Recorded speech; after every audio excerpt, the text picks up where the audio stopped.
Okay, today I have a lot of things to cover. So the first thing is Bash terminal.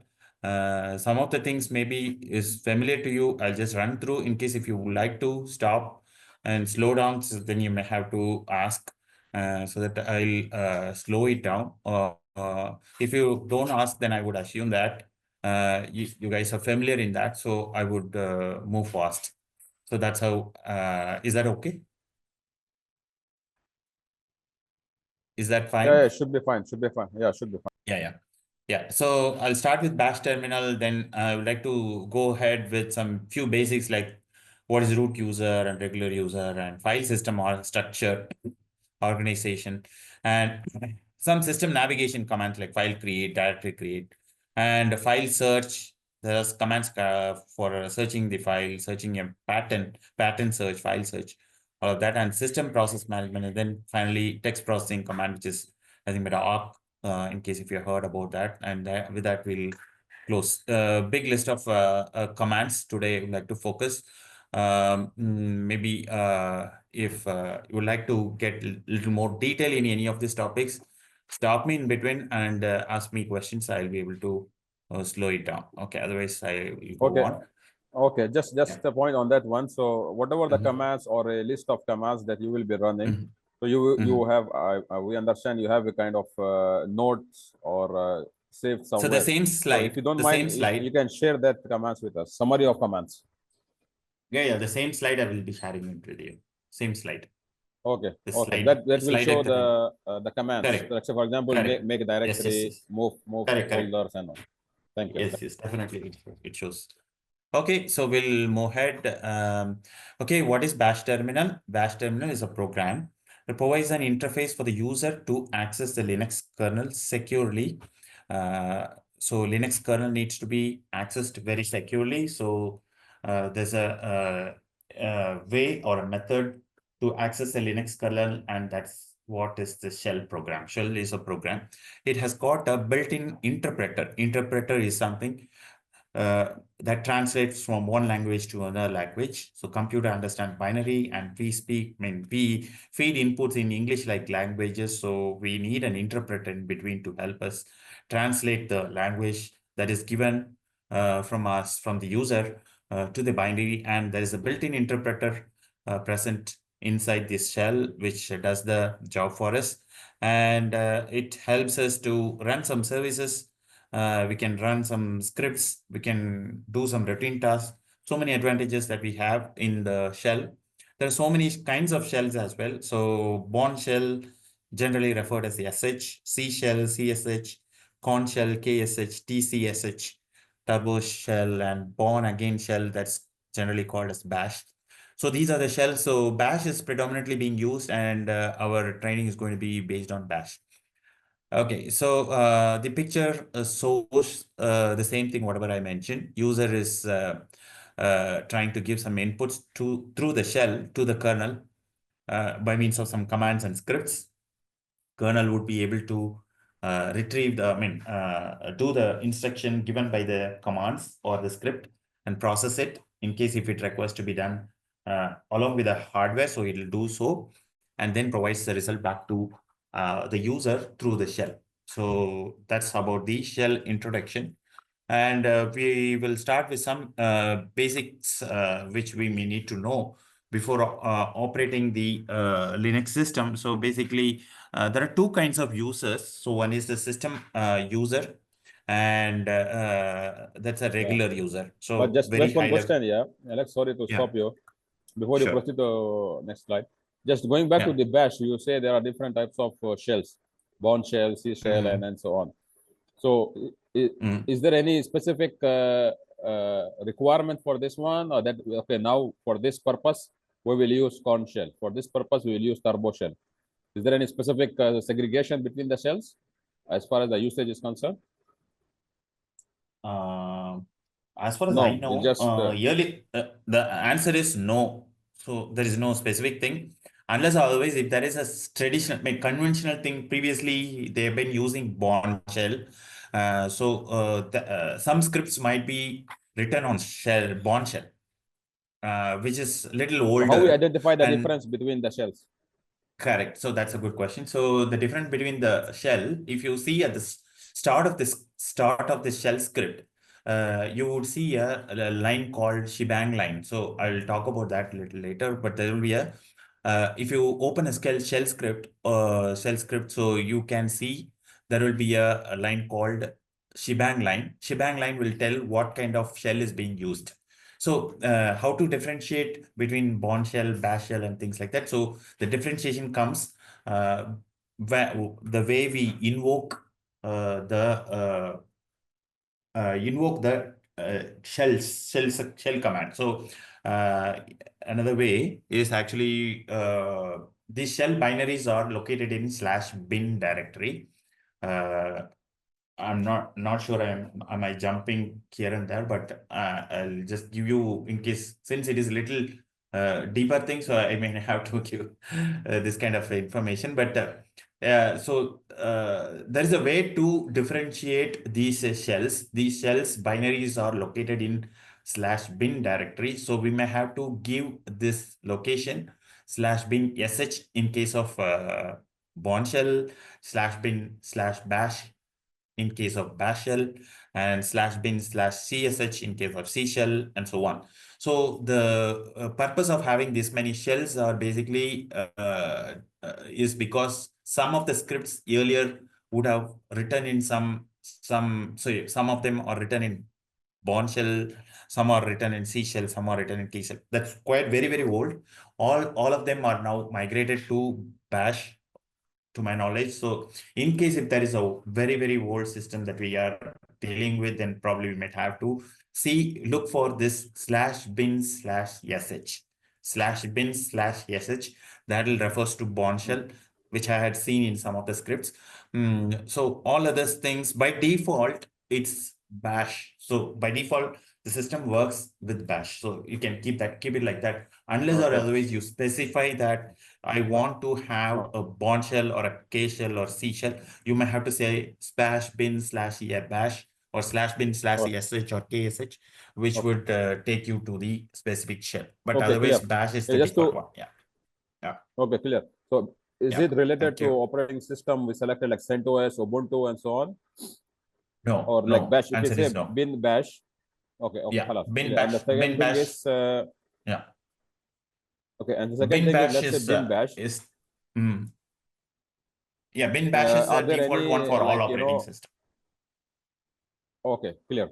So it means there is no difference with the way you write the scripts between bin bash and bin turbo or bin other, right? There is no difference in the way you write the scripts. There is a difference, small difference. difference. Yeah, small difference. You can see this is an evolution. So initially they started with Bourne shell, and then they have updated to Bourne again shell. So there was it got evolved. It in a period of time it got evolved. That's the reason you see some older scripts written in Bourne shell. But so it's all compatible. So the Bourne shells. The bash commands, some of the bash commands may not work with Bourne shell commands. I mean, the downward compatibility may not be there. The upward compatibility will be there. Okay. So the latest is bin bash. That's it. Clear. Correct. That's what it is. Okay. So we'll move ahead with some basics before putting our hands on to the server. So we need to understand some of the basics. So one is the user account. The other one is the file system architecture. I'll be touching upon these things quickly. So one is the user. We have two kinds of user. One is the root user. The other one is the regular user. Root user is the super user or the administrator, admin user, or privileged user who is having the ultimate control for the server system. And he can access any location, have access to all commands. So he has the ultimate power control for the system. And this user gets created when we install the system. So the way the root user is the root user creation is slightly different with different distribution, but pretty much you can easily get into the root account easily. So there's a small difference. Some things, for example, Ubuntu, when you install the system, it'll prompt you to enter the root password when you install. For example, if you try to install CentOS or this one Red Hat, so you will have to uh, basically you would not be prompted to enter the password for the root. Instead, you will be given the regular user would be put into an admin group so that you can add the password for the root later. So there are small minor differences in the way the root account is creation is done with respect to the distributions. That is number one. Number two is a regular user. Regular user is a non-privileged user, which is created for a user account. So as we all know, like Linux is a user, Linux is a system which it's capable of supporting multiple users. So many users can operate on the system at the same time. So we can create multiple user accounts for the Linux system. And this the user can only be by the admin user or the root user. So that's a thing that we need to know. So about the users. Okay, coming to the groups.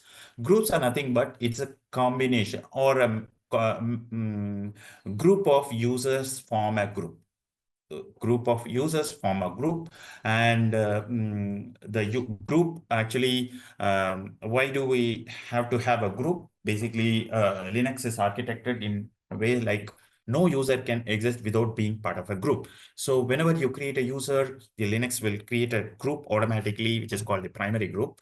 And so suppose if you're trying to create a user account by name Shafi in your system, so you'll create a user with the name Shafi, and the system would create a primary group by default, and you don't need to do it anything. So you will create a primary group with the same name Shafi, and he puts this user into this primary group, and he will do that job of creating the primary group by itself, and we don't need to do anything, and he'll make that particular user part of the primary group.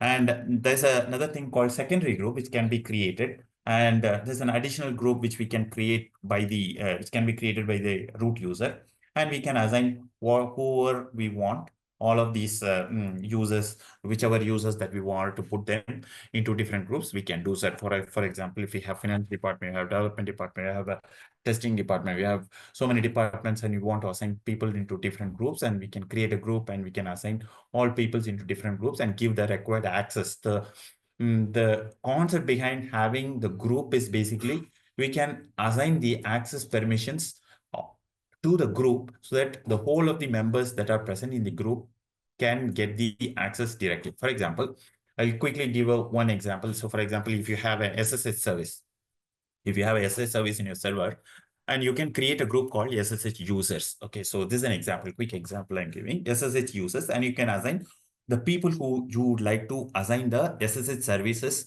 to the users, the respective users, and you can put all of them together into this group, and you can give the SSH users group the required permission to access the SSH service. Not everyone can access SSH. A typical real-time example is what I just said. So similarly, you can do lots of other things with the users and groups. Okay. Next one is file system structure. So so the file system structure is a hierarchical one. So unlike Microsoft Windows or Apple, so it is a hierarchical based structure, which what I mean by that is Linux always requests to see any files or a directory starting from the parent. So parent is nothing but the root directory. Root directory is denoted by /. The picture at the left, you can see root directory is mentioned, and that's the ultimate parent for every directories and files created in the Linux. So from the root directory, we have all the directories created, and inside the directories, we can create subdirectories, and inside the directories, we can have files and subdirectories, whatever way we want. So that's how the file system structure is architected in Linux. So in case if you want to access a file or a directory, so Linux always prefers to have it referred from the root. So otherwise, he will not be able to reach out to the file or a directory that we are looking for. So if he will not be able to actually look into different location the way we do it for Microsoft Windows. So it's a little different the way to access the things. So it goes by the root directory. It starts from the root directory. How many our partitions, how many our disks that we have, it doesn't matter. It always starts with the root directory. configuration that we are meaning here to access the file or a directory. So the picture at the right is showing the root file system, Linux root file system. Linux root files. So what is Linux root file system? So that is a root directory under which we have a set of directories. There are directories called etc, and we have directories called home, and we have lib, opt, sbin.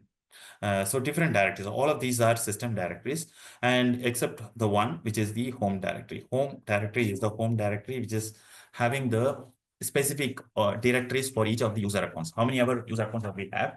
We'll have a home directory for each of the user accounts, and the home directories will have the complete permission for the particular user to create, write file, read file. All sorts of permissions are restricted only to home directory for a regular user. So that's about file system structure.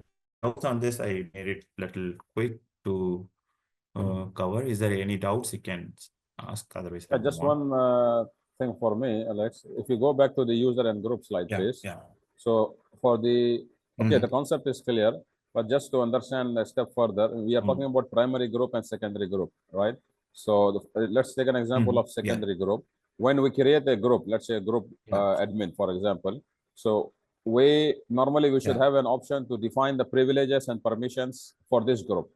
We will be seeing this, right? How to define or what permissions to define for this group. Yes. Correct. Like for example, he can add a directory, he can remove a directory, or member of this group can do this kind of actions. We will be seeing, right? This one. We should be able define to it, where to define it, and so. Okay. Yeah. We should be able to define such things. If it is a service, then we may have to do this configuration in the service-based configuration file. If it is a thing that mostly it will be a file, or if it is a configuration file is where we may have to do that. And generally it will be, there will be a configuration file. We may have to specify this kind of users. We may have to give this application. So we will see this when we go to the bash for practical commands, right? User management. So we will get into that when we go to the user management. Yeah. Okay, so file structure, so we'll move the system navigation commands. So system navigation, so this is basically a few of the things, few commands. So pwd is the first command I would like to start with. So pwd tells the present working directory. So there's a directory. I hope you all know what's a directory. Directory is simply imagine like a folder that we use in our day-to-day life, where we can keep all our files and important files. So we may have to, you can imagine there are so many directories likewise inside the system. So if we want to know which location we are in, so we have a command called pwd, which is present working directory. We can use that command to know which location we are in. So from that location, if we want to move to different directory, we have a command called cd. Cd is a command to use to move forward. cd is a command to move forward in the sense, just a minute. So this one, we are comfortable with this list of commands. If we want to proceed, next slide is okay for us. Oh yeah. Perfect. Here we are not talking about creating multiple groups, right? So touch, here is the touch. So I create empty file. Okay. This one, I think maybe this one is okay. Remove RF. This one is okay. Yeah. Okay. So next one, maybe. This is about this one. So this is also like how to create a file, how to remove a file, how to use cat command. This one I think how to use more. I mean, theory wise is okay for us, but when it comes to practical terminal, yes, we want to see touch, especially touch more and more, maybe touch more. Touch and more. So theory is okay. I quickly show to you in practice, practical as well. One second, I have the system ready. But this list of or summary of commands you will share by the end of session itself, right? Right. Yes. I have it right away with me, so I will be no issues in carrying it. Okay, so do you see the screen, the terminal screen? Do you see the screen, right? Screen in the sense the CentOS screen, CentOS terminal. Yeah, we can see it. Yeah. So you want to see the touch command, correct? So touch has got two things, two functionality. One functionality is to create a file with 0 bytes. So that is number one. Number two is it will update the timing. So it will update the time for a file. It will touch. Touch is used to sometimes update the file with the time. The latest modified time will get updated with the current time. So there are two purposes for this touch command. Let's create a sample file with touch command now. Touch, I'm going to say that file one. Okay, so there's a file. It successfully created a file. And if you see ls minus l, so ls minus l file one. And so this is the file that's got just created using the touch command, which has got 0 bytes in it. So this is the way touch work. And if you want to, is there any other command that you would like to see? Cat, Yeah, I mean, or touch you is like you are to? using it to create a file. Okay, yeah, touch is used here for creating a file, but this file will have 0 bytes in it. It will not have any content. At times Just we the might name of the want file, to, like empty yes, file. yes, yeah, empty file, yeah. And for directory, it is mk. So for file is touch, for text file or any Yeah. other file. Yeah, touch is touch is a way to create a file. There's another way to create a file called cat. Cat is a command that we can use to create a file with content. So I'm using cat greater than file2. And Okay. the cursor is waiting here for me to enter the content. So the content is, this is a demo file created using cat. So cat is a command which can also be used to create a file along with a content. And I've given a content now. I'm going to exit by pressing Control and D key together. Control key and D key saves this content inside this file 2, and the file 2 is having the content now. So I can see file 2. File 2, you can see there's a 46 bytes here. So this is a file 2 content, and you can read the content of the file 2 by giving cat command, cat file 2, which reads the output of file to content. Okay, that's just the file it will create without content. So then you need to go edit again this file if you are using touch too. So this one is create and add the content. Okay, fine. Correct. So the best, I mean, these are things sometimes we might have to use in the script. So that's the reason this cat and touch Okay, and all okay. are there. So if you want to use, actually edit a file, it's always better to use a file editor, Nano or VI. I hope you know that. Okay. So Yes. file editor, so file 3, I'll create using Nano editor. So Nano text here. So this is a file demo created using Nano editor.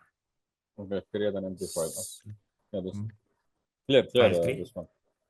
Yeah. So merely for the script purpose, cat create a file and add the below content, then exit. Okay. Touch is just the empty file name. Okay, clear. Correct. Yes, that's it. So quickly I'll show you. You asked for more commands, so I'll quickly show you the more part. Yeah. Okay, so there's a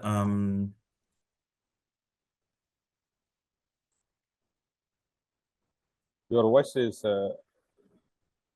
not coming. no, 1 second. So I'm Hello. trying to log into the Okay. is it, am I audible? Yeah, it's breaking somehow in between. Yeah, in between it is kind of sometimes slow the screen. Sometimes your voice is breaking, huh? Just to inform you. Oh, really? Okay. 1 second. So I would like to get into the root account.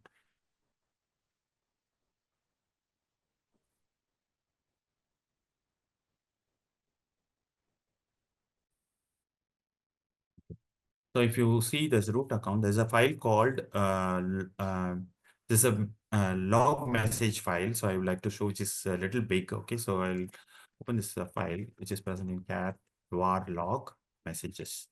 So you see here, this is a list of log. This is a file which has all the logs that are stored in this system. So it keeps logging the information as and when the things that it does. Okay, so along with the timestamp and the details, different processes and daemons keep logging all things into this file, and this is a very big file. So when we try to read this file, it goes all in one shot, and we will not be able to look the whole thing. So there we have a problem. So how to read is basically in this kind of times we can use this command more. Okay, more var log messages. So this will show the content page by page. So this is now showing the first page. I'm pressing my space bar. Okay. Space bar, it is going to the next Clear, page. clear. So is less and more are the same, you mean? Yes, less and more of same. Yeah, that's correct.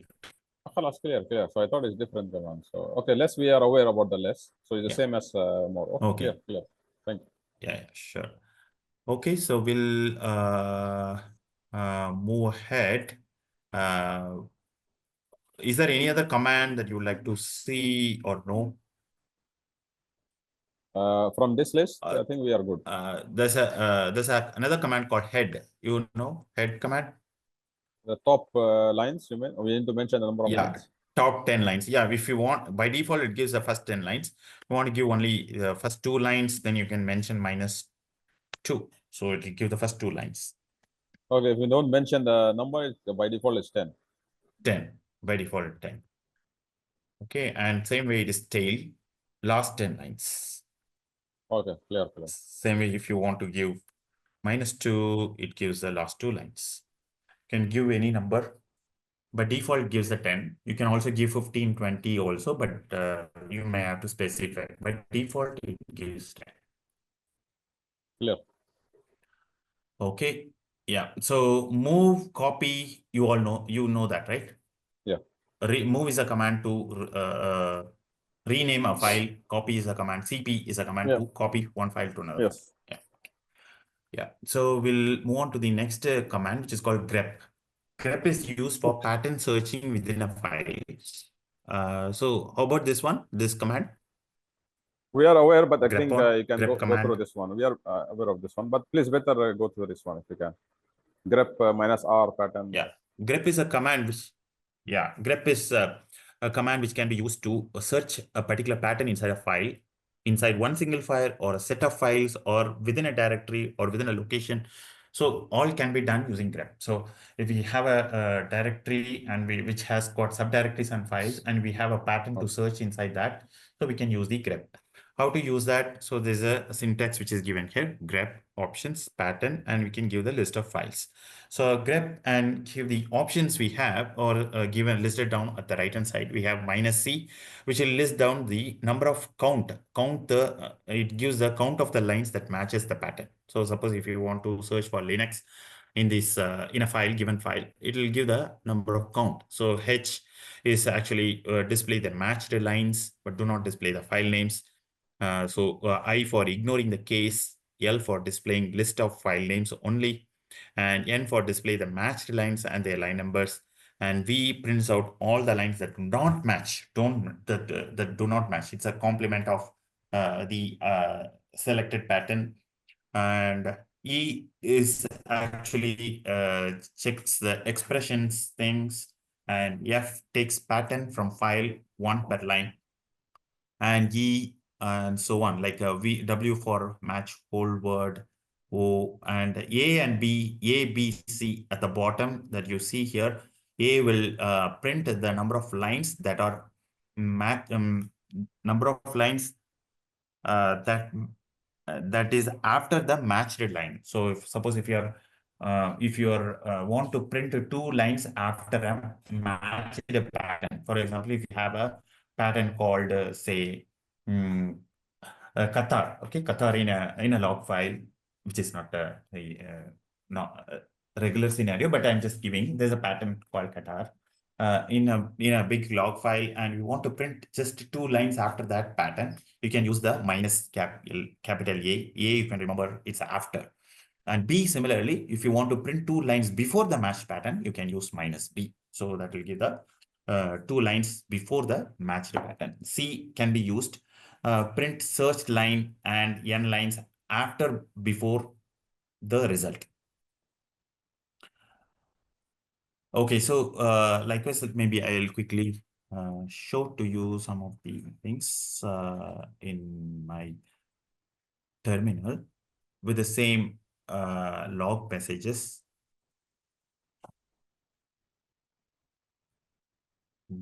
What I will do is cat var log messages, and there's a command called pipe.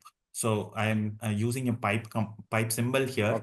Okay. This pipe symbol is, you can imagine like a plumbing, the pipe that we use in our plumbing stuff to transfer water and liquids from one location to another location. So we put some pipe. So you can imagine like that. So the contents of one command can be passed on to the other command using this pipe symbol. So that's where we use this pipe. So in this case, we are passing the messages, the content of the log into another command to filter out some of the things. For example, if I want to filter the messages that are coming from the system D. Okay, system D is a process. System D is a daemon that we all know. Yeah, your system, the session is slow, huh? I think it's delay. There is a delay in, okay. looks like, I don't know, In because of my the network. Yeah. So there is for sure in my delay. voice. No, voice Okay, is okay. ahead, but on the screen is delayed. So I don't know, I it's because see. of some Wi-Fi. What is the reason? It's coming delayed. Okay. Yeah, so pattern search command. Okay, so we'll quickly do some things with a grep. So I was talking to you about the pipe, right? Pipe thing. So Yeah. pipe. So this is what I was talking to you. So now the output of varlog messages is given to another command, which is grep, through this pipe. So the output of one command is passed on as the input to another command through pipe. So what I'm trying to do here is by passing on the output of this varlog messages to the next command grep, I would like to filter and print only the messages that are given by the system daemon. So I'm going to hit my enter. So now you can see it is listing down only the logs that are given by systemd. So it is actually filtered only the system logs, systemd logs. Am I making sense? Is it visible Yes. to you? Yes. Yeah. We can see this one. Yes. We got it. Yes. Yeah. So one more thing, I'll give one more quick example I would show you. So that is basically I have a file called codes. Okay. So file. Okay. So I'm going to do a quick search. This is for Confucius. Okay. So Confucius. So I'm going to give this search. So what I'm going to do is Confucius in the quotes. Okay, so I'm grepping for this pattern Confucius in the file quotes. So now it is giving me the thing. Okay, now if I want to print the two lines after the matched pattern, then I can give -a. Sorry, minus -a2. Okay. 2. So this is going to print the two lines after the matched pattern. If I Okay, give so when as soon as it hits, after this hits, two lines, including this hit. 2 lines, yes, Okay. correct. So if you give B, then it gives 2 lines before. Okay, and if you give C, it gives 2 lines before and 2 lines after. 2 lines before and 2 lines after. So for C, it is before and after. Okay. Yeah. This is a good command. So Just 1 yeah, minute, so please. this is yeah. So with respect to grep, you can, I was doing a search only on a specific file, which was located in this location. So in case if you want to do if you want to do a pattern search for thing under some directory. So which directory? Currently, I'm in the home directory. So let me do a pattern search. So how do I do the pattern search? So grep, I can give the pattern that I want to search. Before that, if I'm using a directory, then I have to give the option -r. or means it's going to do a search inside the entire directory that I'm going to give. Minus R, and I'm going to give the pattern. This time I'm going to give Gandhi, and I'm going to give the directory. Directory is /home/Alex. And it is giving me the matched pattern present under the codes file inside this directory. So there is a file called codes inside my home directory, home Alex. And inside the home Alex directory, there was one line which matching the pattern Gandhi. So it is printing that message. Okay, clear. Yeah. So if you long list this one, you have more than codes, right? There is not just codes, but there are more files or directories. Yes, exactly. So if you have more files, correct. So it will give the list of files and the list of, so it was a minimal demo that I did. So yeah, so it will give the complete list of files along with the things. Okay, so that's about the grep. And okay, so basically, I'll finish it off with this file search because I have a hard stop at 4. So find file search command. So if you have a file which we would like to search for, we know there's a file which is located in my system, but you do not know where this file is located. So we have a command that is handy to do the search for us. So we need to find out how to use this command. So the command syntax is find, and we need to give the path we need to search for. So give the path. So the path could be a root. In case if you want to do a complete search, you may have to give it in the root. And if you're a root user, you can do that search. If you're a home user, if you're a generic user, then you might have to give the home directory path. And the options could be, you can do the selection based, search based on the file name, or you can do a search based on a directory. You can do a search based on the file and size. So all of these comes under the option, and you can give the file name. Okay, so there are 3 examples that I've given here. So find and tilde represents our home directory. So in case if it is given tilde, and if I'm logged in as Alex, so it will means /home/Alex. So find tilde minus name actually searches, minus name represents that I'm doing the search based on the file name. So find tilde minus name, and I'm giving the name of the file. So hello.sh. So it's going to retrieve me if there is a file hello.sh in my home directory, and it's going to give me the complete location in case if it is within a directory, inside a directory and subdirectory. So it will give the complete path where this file is located. So that is first example. Second example, to do the same thing for directory search. If you want to have a directory and you know the directory name, but you do not know where this directory is located inside a system, so you can give the same thing, but you may have to add the thing like type D. By default, it used to refer to the file. If you want to do a search for the directory search, then you may have to give -type D, and then you can give the name -name and give the directory test. So the name of the directory, there is a directory named test inside your home directory, then it's going to retrieve the location, complete path of the test directory. Suppose if you want to do a file search for all the files, which is more than 20 MB, you can give this command, find tilde type F stands for file. So you want to see the files that are more than 20 MB. So size is 20. So plus 20. And in case if you want to make it minus 20 MB and more. So that's what it means here. So you can give any things like that to retrieve or to list down the files that are based on the sizes. So if you want to retrieve or delete some file which is more than the size because of occupying a lot of space, then you can use this command. Okay, so quickly I'll show this in my terminal as well. And that's the first command in the example. It means both files and directory. Yeah. First command is actually refers only the file. So in case if you want to do directory, then you will have to do, you cannot do the directory search and file search at the same time. So are you meaning that? Do you mean that? So no, that's what now that I'm cannot be trying done. to find difference between first and first and second. first and third. First and one, third put command is F, doing right? the search.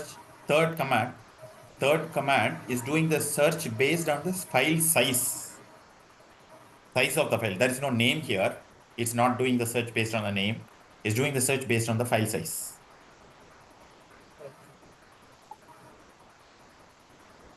Make sense? Yeah, okay.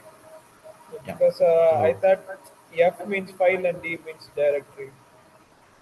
And F means file and D means directory. That's correct. So that's correct only. That's surname correct. you didn't put anything. That's what I was saying. By default, even if you do not give F, it will take it for files. By default, it will Okay, take it okay. for files. If you want to do a search specifically for a directory, then you may have to say type D, Okay.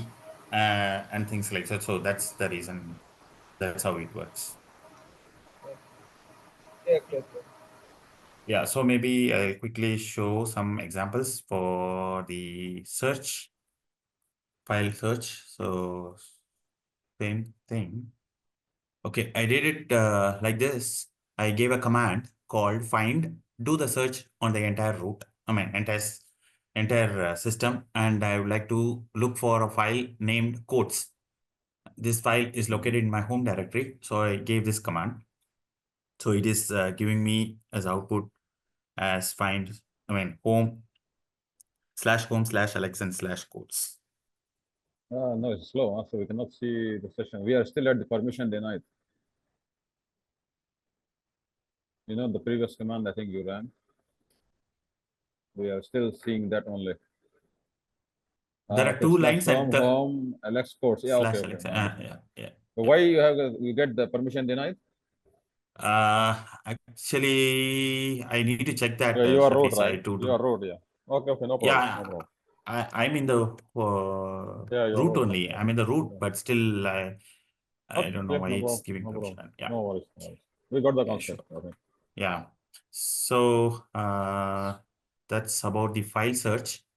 Yeah. And So if we can we instead of front slash, let's say we want to find it in the current location, we should mention asterisk. We can give, I think it's dot, I believe. Dot. Yes, it's dot. The dot actually a period character. So if you give the period character, it will do the search on the current directory. Currently, I'm in the home Alex, and if you give find dot, it will do the search on the current directory that we are in. Okay, find period is for current directory. Yeah.